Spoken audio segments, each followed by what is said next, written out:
एक चिंतन का विषय तो यह भी कोई चिंतन करे तो बन सकता है, जब सोशल मीडिया और टीवी आदि ये उपकरण हैं, तो आज तो बहुत थोड़ी व्यवस्था में भी काम हो सकता है।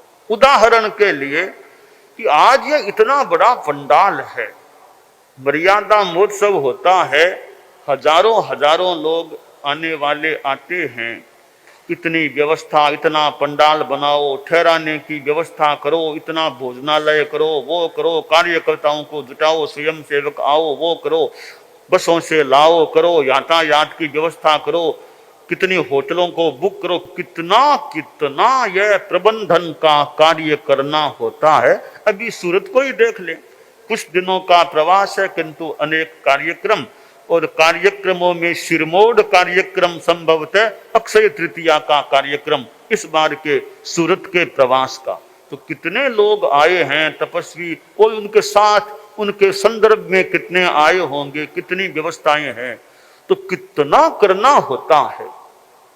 कार्यकर्ताओं का उत्साह, अपनी सूझबूझ, मैनेजमेंट का कौशल, प्रबंधन कौशल, कार्य कौशल, ये अनेक तत्व होते हैं। इवेंट मैनेजमेंट करने वाले कितने लोग मिलते हैं तो बड़े बड़े कार्यक्रमों को एक सुंदर रूप दिया जा सकता है। तो मैं चिंतन का विषय, यह मात्र चिंतन का विषय बता रहा था। जब सोशल मीडिया इतनी विकसित है तो इतनी भीड़ की भी अब क्या जरूरत है। जब घर बैठे बैठे कई बार के सामने टीवी लगा है तो घर बैठे बैठे इतना सुंदर रूप में दृश्य सामने आ रहा है, आवाज भी आ रही है कि वहां बैठे हुए लोग जिस रूप में सुनते होंगे तो दूर बैठे भी कितने आसानी से सुन रहे हैं, देख रहे हैं, जान रहे हैं। तो इतना जब सोशल मीडिया का है तो उसका धर्म के रूप में इस प्रकार लाभ उठाया जाए, चिंतन का विषय है मात्र। अब दूर दूर के क्षेत्रों से यहाँ आएंगे, मान लो हमारे पास भी आएंगे, बसों में आएंगे, बाई ट्रेन आएंगे, फ्लाइट से आएंगे, फिर टैक्सी आदि करके पहुंचेंगे। तो आएंगे तो जीव हिंसा भी कितनी हो सकती है। टैक्सी से, कार से कितने कीड़े मकोड़े, जीव जंतु भी मर सकेंगे, और भी यातायात के साधनों से भी मान लो जीव मर सकेंगे। तो यहाँ वो सोशल मीडिया का आप उपयोग करते ही रहते हैं, तो प्रोग्राम जो हो देखना आपको है वो घर बैठे ही आप देख सकते हैं। इतनी जो जीव हिंसा की संभावना कर लें, कीड़े मकोड़े आदि आदि, उन जीव हिंसा से कुछ तो बचाव हो सके। या नहीं आए, घर बैठे ही प्रोग्राम देख लिया, तो जीव हिंसा से बचाव हो सकता है। अब दूसरी बात है कि जहां जाएंगे वहां कितनी व्यवस्थाएं करनी पड़ती है। तो व्यवस्था करने वालों के काम हल्का रहा, इतनी ज्यादा इतनी लोगों की व्यवस्था नहीं करनी पड़ी, न बड़े बड़े होटल ज्यादा बुक करने पड़े, न बहुत बड़ा पंडाल बनाना पड़ा, और भी यातायात आदि की ज्यादा व्यवस्था नहीं करनी पड़ी। तो कार्यकर्ताओं के लिए, व्यवस्था समिति के लिए भी काम कितना हल्का हो गया। तो इस प्रकार और जो आने वाले उनको भी आर्थिक व्यय भी करना होता होगा, कहाँ कहाँ फ्लाइटों से और से, तो वो भी सहज में परिग्रह संबंधी लेन देन वो भी सारा एक कुछ कम हो सकता है। तो इस प्रकार ये सोशल मीडिया है जब इतना विकसित है तो उसके जो सुपरिणाम का पक्ष है तो उसका फायदा उठाया। अब बात करनी है, विदेश में बैठे से कई विषयों पर बात करनी है तो विदेश जाओ, मिलो, मीटिंग करो, बात करो। राजनेताओं को, प्रधानमंत्री जी को आदि को विदेश जाकर बातें करनी है, बहुत जरूरी में मान लो जाना पड़े वाले, बाकी दिल्ली बैठे बैठे बात कर लो, मीटिंग कर लो, जो निर्णय करना सो कर लो। तो कितना आसानी से काम, आजकल ये प्रधानमंत्री आदि ऑनलाइन भाषण दे देते हैं उनकी, वरना प्रधानमंत्री कहीं जाएंगे इतनी सुरक्षा की व्यवस्था, इतना करो, इतना पुलिस आओ, वो आओ, सारे टंटे खत्म। प्रधानमंत्री जी अपने कमरे में बैठे बैठे भाषण दे दें और जहां प्रोग्राम हो रहा है वहां लाइव उनका भाषण मान लो चला गया। तो कितनी व्यवस्थाएं हल्की हो गई।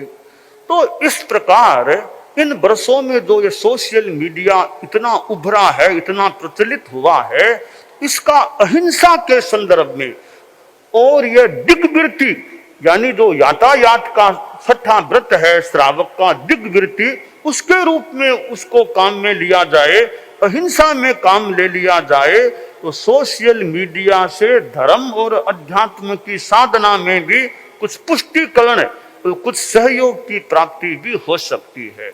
और अब कहीं आजकल आप लोगों के पास ये साधन है, तो वरना तो बात करने के लिए उसके घर जाओ, घर जाने की जरूरत नहीं, बैठे बैठे वो जो कहना उसको कह दो।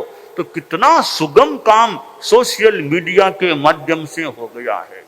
बच्चे हैं, अब ये भी कितना सोशल मीडिया का उपयोग करते होंगे, परंतु अब उसमें विवेक और संयम कि अनावश्यक सोशल मीडिया का प्रयोग न हो, इतना आसक्ति का क्रम न बने कि मूल काम ही छूट जाए। हालांकि साधु समुदाय पर तो हम थोड़ा कंट्रोल रखने का प्रयास करते हैं कि साधु समुदाय के प्रमाद में ये सोशल मीडिया निमित्त न बन जाए। साधु चारित्रात्मा की साधना में यह सोशल मीडिया कहीं बाधक के रूप में खड़ा न हो जाए या सहयोग न कर दे। तो साधु समुदाय को तो प्रमाद से, वो प्रमाद के अनेक प्रकार हैं, तो सोशल मीडिया भी एक प्रमाद का निमित्त बन सकता है। तो साधु समुदाय को तो बहुत अपना विवेक रखना चाहिए, संयम रखना चाहिए कि हमारी साधना में ये सोशल मीडिया कहीं बाधक न बन जाए। तो ये विवेचन की बात होती है किस चीज का, यानी दोनों पक्ष हो सकते हैं।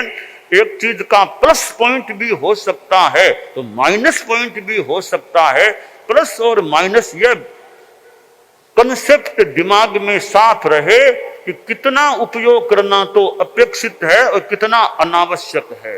तो अनावश्यक उपयोग इन चीजों का न किया जाए और बाकी गृहस्थों के संसार में इसका अहिंसा और संयम को बढ़ाने में ये अगर निमित्त बने कि भी यात्रा कम हो गई और जीव हिंसा से भी बचाव हो रहा है, इस रूप में सोशल मीडिया काम लिया जाता है, तो सहज में अध्यात्म संयम अहिंसा की दिशा में भी एक सहयोग मिल सकता है सोशल मीडिया का।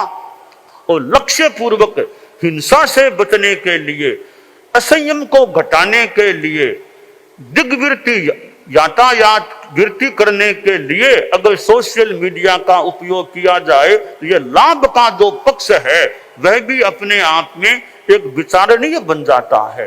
तो ये जो व्यवस्थाओं की बात, मर्यादा महोत्सव होता है, इतनी भीड़ या इतनी व्यवस्थाएं करनी हो, तो यह सोशल मीडिया का उपयोग अगर लोग करते ही हैं, फिर इतनी भीड़ एक साथ होने की जरूरत क्या रही, क्यों रही?